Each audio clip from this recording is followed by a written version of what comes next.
부동산 최저점 신호는 어떻게 올까? 부동산 시장은 한국에서 매우 중요한 역할을 하는 요소입니다. 많은 사람들이 부동산을 투자의 수단으로 사용합니다. 그렇기 때문에 부동산 시장의 동향을 예측하는 것은 매우 중요합니다. 하지만 부동산 시장은 복잡하고 다양한 요소의 영향을 받기 때문에 예측하기가 어려울 수 있습니다. 그렇다면 부동산 최저점 신호는 어떻게 올까요? 가장 일반적인 부동산 최저점 신호는 가격 하락입니다. 부동산 가격이 지속적으로 하락하는 경우 최저점이 다가올 수 있습니다. 하지만 가격 하락만으로 부동산 최저점이라고 단정짓기는 어렵습니다. 가격 하락은 단지 한 가지 신호에 불과합니다. 부동산 시장의 다른 요소와 함께 고려해야 합니다.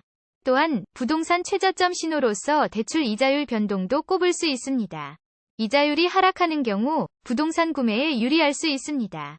이는 최저점이 다가오는 신호일 수 있습니다. 하지만 이자율 변동은 항상 부동산 최저점을 의미하지는 않습니다. 시장의 다른 요인과 함께 고려해야 합니다. 또한 경제 지표도 부동산 최저점 신호로 작용할 수 있습니다.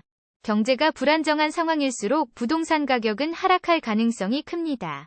주가지수, 소비자물가지수 등을 살펴볼 필요가 있습니다. 하지만 경제 지표 역시 부동산 최저점을 단정짓기에는 부족합니다. 다른 요인과 함께 고려하여 판단해야 합니다. 부동산 최저점 신호를 판단하기 위해 다양한 요인을 종합적으로 분석해야 합니다. 가격 하락, 대출 이자율 변동, 경제 지표 등을 고려해야 합니다. 또한 부동산 시장의 외부 요소도 고려해야 합니다. 정책 변화, 금리 변동 등은 부동산 시장에 큰 영향을 미칩니다. 이러한 외부 요소를 고려하여 분석하면 더욱 정확한 부동산 최저점 신호를 얻을 수 있습니다.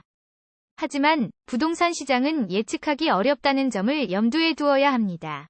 다양한 요소와 외부 변수를 고려해도 부동산 최저점을 정확히 예측하기는 어렵습니다.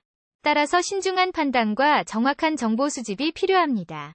부동산 시장 분석 전문가의 도움을 받는 것도 좋은 방법입니다. 또한 부동산 투자에 앞서서 자신의 경제 상황과 목표를 고려하는 것도 중요합니다. 부동산 최저점 신호를 단정짓지 않더라도 합리적인 투자를 위해 정확한 정보와 신중한 판단이 필요합니다. 부동산 시장은 불확실성이 많은 분야이므로 신중한 접근이 필요합니다. 부동산 최저점이 올 때까지 기다리는 것보다는 자신의 상황과 목표에 맞는 투자 전략을 구상하는 것이 중요합니다. 자신에게 맞는 투자 전략으로 언제든 부동산 시장에 참여할 수 있습니다. 부동산 최저점 신호를 정확하게 예측하는 것은 어렵지만 합리적인 판단과 준비를 통해 안정적인 투자를 할 수 있습니다.